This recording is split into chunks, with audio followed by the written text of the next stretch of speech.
আপনারা যারা আমার চ্যানেলের ভিডিও দেখেন সেখানে বেশিরভাগ ক্ষেত্রে কিন্তু বুগেনভিলিয়ার ভিডিও দেখা যায়।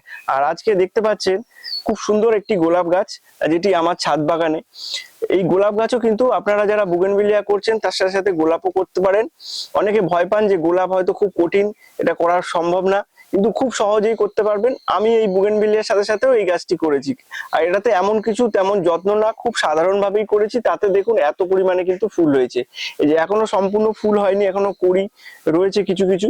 ঠিক আছে, আপনারাও কিন্তু খুব সহজেই করতে পারবেন। এই যে এটা কিন্তু মাটিতে করা হয়েছে, আর এটা সিন্ডারে করা হয়েছে। এই দেখতে পাচ্ছেন কত মোটা একটা বিশাল শুক ছেড়েছে। ঠিক আছে, তো এইভাবে কিভাবে আমরা এই গোলাপ গাছ করব আজকে ভিডিওতে সম্পূর্ণ আলোচনা করব, এবং খুব সহজ ভাবে করতে পারবেন। এই ভিডিওটাতে আপনারা যদি সম্পূর্ণ দেখে নেন আপনারা বুঝে যাবেন যে একদম সোজা গোলাপ গাছ করা কিন্তু। তাহলে চলুন সম্পূর্ণ ভিডিওটি দেখতে থাকি।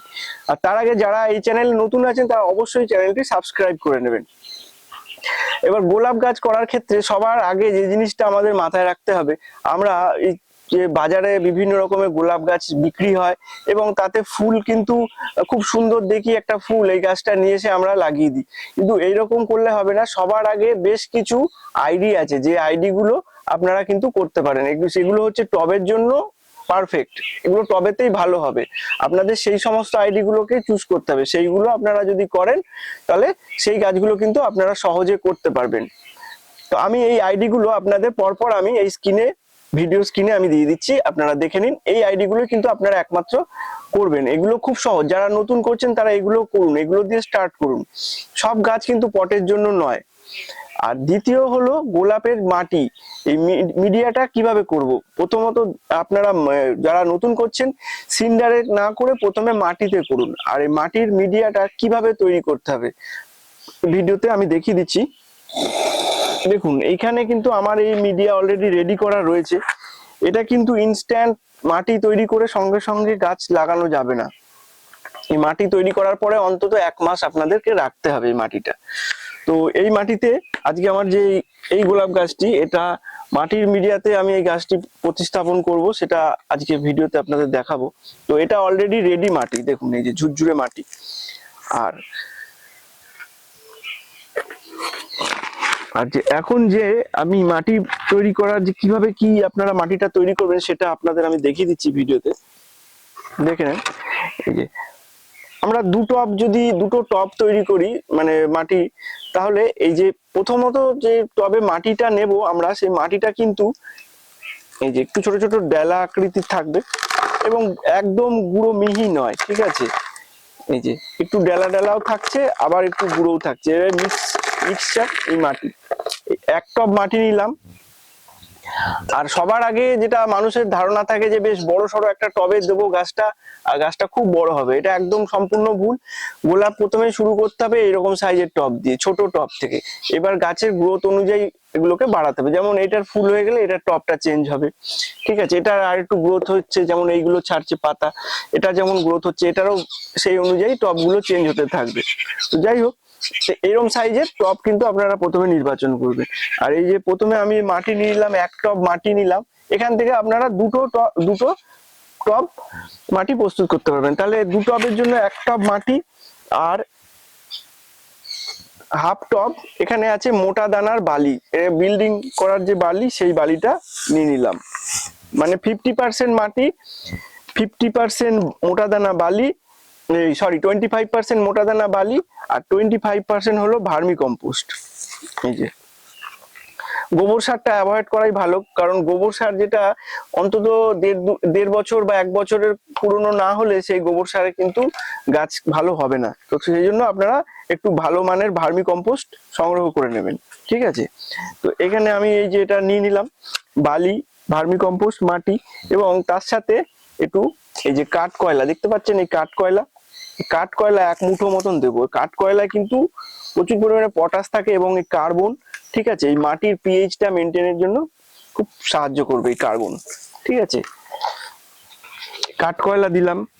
এবার আমাদের যে যে জিনিসগুলো দিতে হবে এখানে দিতে হবে, এখানে যেহেতু 2 টব মাটি হবে, তো এখানে 2 মুঠো এরকম, টিপটেমি করলে হবে না, এরকম এই 1 মুঠো আর এই 2 মুঠো এই হাড় গুঁড়ো একদম যেটা সাদা স্টিম বোনডাস সেটা নয়, এরকম দানা দানা যেটা, এইটা এরকম 2 মুঠো হাড় গুঁড়ো আমাদের নিতে হবে, মানে বোন মিল এটা, ঠিক আছে। আর এর সাথে আমরা এখানে নেব এই যে, এটা হলো শিং আর খুর কুচি। এটা কিন্তু শিং চাচা নয়, এটা শিং এবং খুর কুচি। দেখুন এই যে একটু হলুদ কালো কালো টাইপের শক্ত শক্ত দানা মতন, এই জিনিসটা নিয়ে নেব, ঠিক আছে। এটা প্রায় 1.5 মুঠো মতন আমি এটা নিলাম। তারপরে এখানে এই যে এটা হচ্ছে শিং চাচা, এটা আবার শিং চাচা, এটা 1 মুঠো নিলাম, আর 1 মুঠো নিলাম, 2 মুঠো নিলাম, মানে প্রত্যেক টবের জন্য 1 মুঠো করে যাচ্ছে। এইগুলো খুব সহজ হিসাব, এগুলোতে কোনো রকম মানে ভুল হওয়ার কোনো ইয়ে নেই, কোনো পার্সেন্টেজ এইসব কিছু না, একদম সোজা ভাষা। 1 টব মাটি নেব, 1 টব 2 টবের জন্য 1 টব মাটি, 1/2 টব ভার্মি কম্পোস্ট, 1/2 টব বালি, আর তার সাথে 1 মুঠো করে এইগুলো দেবো। আর এই যে 1 মুঠো সর্ষের খোল, আর 1 মুঠো সর্ষের খোল, 2 মুঠো সর্ষের খোল, এই হয়ে গেল। আর এখানে আছে আমার নিজের হাতে বানানো নিম খোল, এই নিমের পাতা টাতা দিয়ে এইসব দিয়ে বানিয়েছি, নিম পাতা দিয়ে, একদম খুব সুন্দর, একদম অরিজিনাল জিনিস। এই 1 মুঠো দিলাম, এটাতেই এনাফ, ঠিক আছে। এবার এর সাথে আমাদের একটুখানি ম্যাগনেসিয়াম সালফেট দিয়ে দেবো, এই এতটা মতো, মানে চামচের 1 চামচ মতন দেবেন ম্যাগনেসিয়াম সালফেট। আর তার সাথে দিতে হবে সিঙ্গেল সুপার ফসফেট, মানে আপনারা যদি চামচে করে দেন মানে 2 চামচ কি 1.5 চামচ মতন দেবেন, এই যে এতটা মতন দিয়ে দিলাম, ঠিক আছে। মানে পার টব আপনারা 1 চামচ থেকে 1.5 চামচ করে দেবেন, ঠিক আছে। এই সিঙ্গেল সুপার ফসফেট, এই সম্পূর্ণ জিনিসটাকে ভালো করে, যে দেখতে পাচ্ছেন এই যে এটা হলো, এই জিনিসটাকে ভালো করে কিন্তু মিক্সড করতে হবে। এই যে মিক্সড করলাম,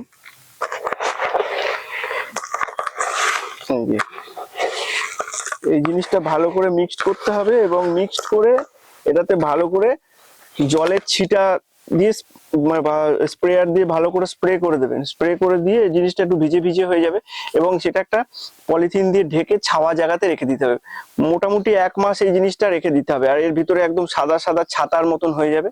সেই জিনিসটা আবার 1 মাস পরে বার করে ভালো করে রোদে শুকিয়ে নিতে হবে, শুকিয়ে তারপরে আপনারা গাছটা লাগাবেন, দেখবেন কত সুন্দর গাছ হবে, ঠিক আছে। এরকম ভাবে আপনারা একটা গাছ লাগিয়ে দেখুন, যদি আপনাদের গাছ ভালো না হয় তখন বলবেন, সত্যি দেখবেন কত সুন্দর গাছ হবে। এই মাটিটা দেখুন, এই যে কেমন ঝুরঝুরে মাটি একদম। গোলাপের মাটি কিন্তু এমন বানাতে হবে যে মাটিতে কোনো রকম ভাবে যাতে জল না দাঁড়ায়। জল দেবো, জলটা তলা দিয়ে ড্রেনেজ হয়ে বেরিয়ে যাবে। জল যদি মাটিতে দাঁড়িয়ে যায় তাহলে সেই গাছে কিন্তু ভালো ফুলও হবে না, আর পাতাতে প্রবলেম দেখা দেবে, বিভিন্ন রকম ডাইব্যাক হবে, এই ধরনের সমস্যা হবে।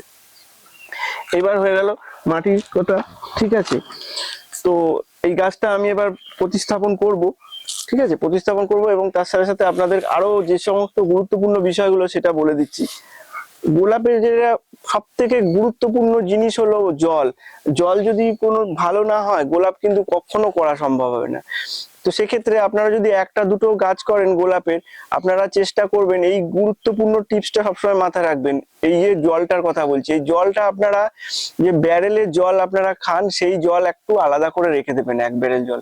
সেই জল যাদের গোলাপ গাছ হচ্ছে না, একদম খারাপ অবস্থা, তারা ওই জলটা চেঞ্জ করে এই ব্যারেলের জলটা দিয়ে দেখুন, যে কেনা জল যেটা আরো জল হয়, সেই জলটা দিয়ে দেখুন গোলাপ গাছের চেহারাই পাল্টে যাবে। কারণ এইটা হচ্ছে সম্পূর্ণটা পিএইচ এর উপর নির্ভর করে। গোলাপের যে পিএইচ যদি ঠিকঠাক না থাকে গোলাপ গাছ কখনো হবে না। আর এর যে টিডিএস এই সমস্ত জলে আমরা যে জলগুলো দিচ্ছি সেগুলো প্রচুর টিডিএস হাই থাকে, তো সেই জন্য সেই জলেতে গোলাপ হবে না। জল চেঞ্জ করলে গোলাপ অটোমেটিক ঠিক হয়ে যাবে, অর্ধেক কাজ ওখানেই হয়ে গেল। এই মাটি তৈরি করলাম আর এই জল, এতেই হয়ে গেল কাজ, ঠিক আছে। তো এই যে গোলাপটা দেখতে পাচ্ছেন, এটাকে এখন আমি প্রতিস্থাপন করব। আমার মাটি অলরেডি রেডি রয়েছে, এই যে আগেই তৈরি করা মাটি, এই যে ঝুরঝুরে মাটি, একদম রেডি করা মাটি। এই মাটিতে আমি এই গাছটা লাগাবো, ঠিক আছে। আর এই পট, ছোট পট একদম, এতে গাছটা লাগাবো, ঠিক আছে।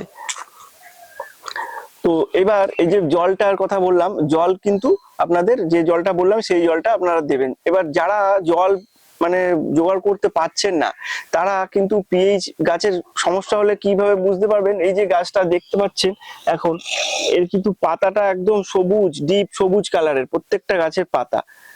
এই পাতা কিন্তু সবুজ থাকবে না, পাতা হলুদ হয়ে যাবে ছোপ, আর পাতার মধ্যে একটা দাগ দাগ দেখা যাবে, শিরাগুলো জেগে উঠবে। তখনই বুঝতে হবে গাছে কিন্তু পিএইচ ঠিক নেই। আর পিএইচ যখন ঠিক থাকবে না, গাছ কিন্তু মাটি থেকে খাবার গ্রহণ করতে পারবে না, আয়রনের অভাব দেখা দেবে, বিভিন্ন রকম সমস্যা হবে। তখন সেক্ষেত্রে আপনাদের কিন্তু একটা জিনিস আপনারা করতে পারেন, সেটা হলো যে রান্নার ক্ষেত্রে আমরা যে জিনিসটা ব্যবহার করি, এই যে এই ভিনিগার, এই ভিনিগারটা আপনারা কিন্তু তখন সপ্তাহে একদিন করে অন্তত দিতে হবে। 1 লিটার জলে 3 ml করে এই ভিনিগারটা ইউজ করবেন, কিছুটা হলেও কাজ দেবে। ঠিক আছে, মাটিটা অ্যাসিডিক হবে। এবার জল এবং মাটির বিষয়ে আপনাদেরকে যেটা বললাম সেটা অবশ্যই আপনারা মাথায় রাখবেন। আর সব থেকে বড় ব্যাপার হচ্ছে যে জিনিসগুলো অবশ্যই রাখতে হবে, তার মধ্যে থেকে এই যে এই দুটো জিনিস কীটনাশক দেখাচ্ছি, এই কনফিডার, ঠিক আছে, কনফিডার আর এটা হচ্ছে কাকা, এই দুটো জিনিসই কিন্তু রাখতে হবে। একটা হচ্ছে থ্রিপস, একটা হলো মাইটস। এই দুটো জিনিসই কিন্তু গোলাপ গাছের জন্য একদম সব থেকে শত্রু। ঠিক আছে, গোলাপ গাছ করতে গেলে আপনাদের ওই কাকা আর কনফিডার এই দুটো রাখতে হবে, আপনাদের ঘুরিয়ে ঘুরিয়ে দিতে হবে। বিশেষ করে যখন কচি পাতা হবে, আপনারা যদি 2 দিন 1 দিন মিস করে যান, সে তার মধ্যে কিন্তু থ্রিপসে অ্যাটাক হয়ে যাবে। যেমন এই গাছটা প্রথম দিকে যখন বেরোচ্ছিল কচি পাতা, আমি তখন বাড়ি ছিলাম না, সেই সময় দেওয়া হয়নি, তো হালকা হালকা মোটামুটি থ্রিপস মাইটস এসবের অ্যাটাক হয়ে গেছিল। যাই হোক, পরে দিয়েছি আবার, এই ঠিক আছে। বুঝতেই পারবেন যে পাতার মধ্যে একটা হালকা ছোপ ছোপ ডিপ কালো তো পাতাগুলো হয়, তার মধ্যে একটা হালকা কালোর মধ্যে একটা ছোপ ছোপ দাগ দেখা যায়, বোঝা যাবে যে এটাতে থ্রিপসে বা মাইটসে অ্যাটাক হচ্ছে। আরো একটা জিনিস করতে হবে, এই পাতার তলাতেই কিন্তু এই পোকাগুলো থাকে। ঠিক আছে, এগুলো রস চুষে খায়। পাতার তলাতে আপনাদের স্প্রেয়ার দিয়ে জোরে জোরে স্প্রে করে দিতে হবে, একদম এগুলো ধুয়ে বেরিয়ে যাবে। আর সবসময় ঠান্ডা জলে স্প্রে করবেন। এই এখন আরো গরমকাল আসছে, ঠান্ডা জলের, গোলাপ গাছ কিন্তু গাছের এই পাতায় খুব জল পছন্দ করে, পাতায় জল যত স্প্রে করবেন গাছ খুব সুন্দর সতেজ থাকবে। দিনে 2বার 3বারও করা যেতে পারে, গরমকালে তো করতেই হবে এটা। ঠিক আছে, এই পাতার তলাতে আপনারা এই সুন্দর জোরে জোরে জল দিয়ে স্প্রে করে দেবেন, যত পোকামাকড় আছে সব ধুয়ে এমনি বেরিয়ে যাবে। আর এই যে কাকা আর এই যেটা আমি বললাম কনফিডার, এই দুটো আপনারা প্রত্যেক সপ্তাহে ঘুরিয়ে ঘুরিয়ে ঘুরিয়ে ঘুরিয়ে ব্যবহার করতে থাকবেন। ঠিক আছে, এছাড়া গাছের যে এই পাতা সবুজ থাকা বা এই ভেজিটেটিভ গ্রোথ, এই জিনিসগুলোর জন্য কিন্তু আপনাদের খাবার দিয়ে যেতে হবে। এবার খাবার কি কি দেব, এই যেমন এই গাছটা এখন এই মুহূর্তে আমি লাগাবো, এর কিন্তু কোন রকম এর মাটির কোনো রুট বলের কিছু ডিস্টার্ব করবো না, কারণ এটা আমি মাটিতেই গাছটা লাগাচ্ছি। এবার এই গাছটা যখন সিন্ডারে হতো, সেটার আবার অন্যরকম পদ্ধতিতে আমি করব। ঠিক আছে, আরো কিছু গাছ আমি সিন্ডারে প্রতিস্থাপন করে আপনাদের দেখিয়ে দেবো। তো এই গাছটা এখন যেরকম আছে অ্যাজ ইট ইজ ওরকমই থাকবে।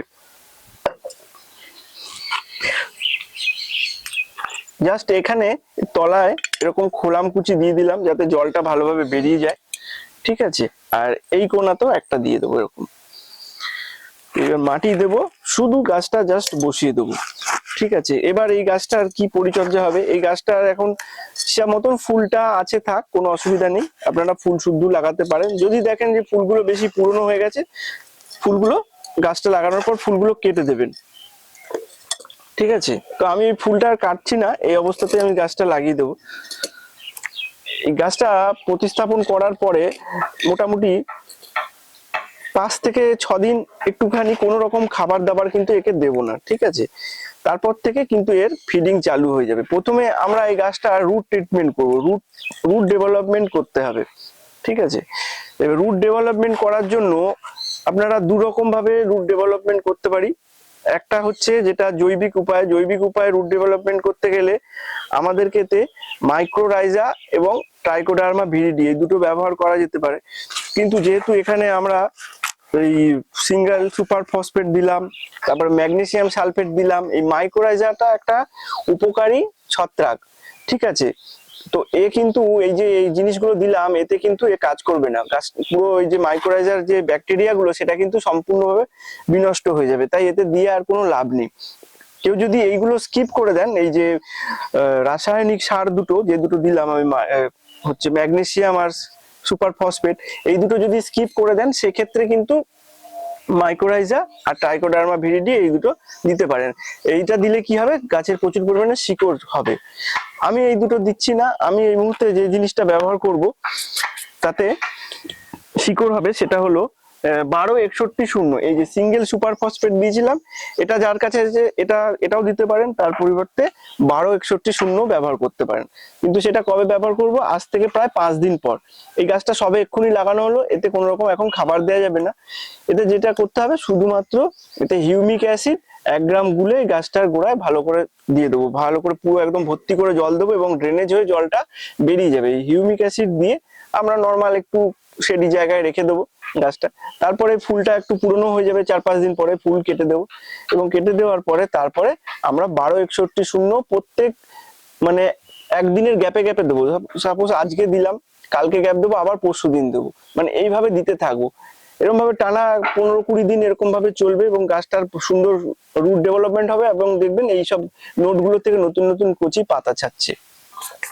তারপরে আমাদের প্রত্যেক দিন মানে যেটা করতে হবে, গাছে ভালো করে স্নান করাতে হবে। এই যে স্নানটা যত করাবো তত কিন্তু গাছের এই যে নোটগুলো ওপেন হবে এবং তাতে প্রচুর ফুল বা কুড়ি বেরোবে, হ্যাঁ, পাতাগুলো সুন্দর চকচকে থাকবে, এটা হবে।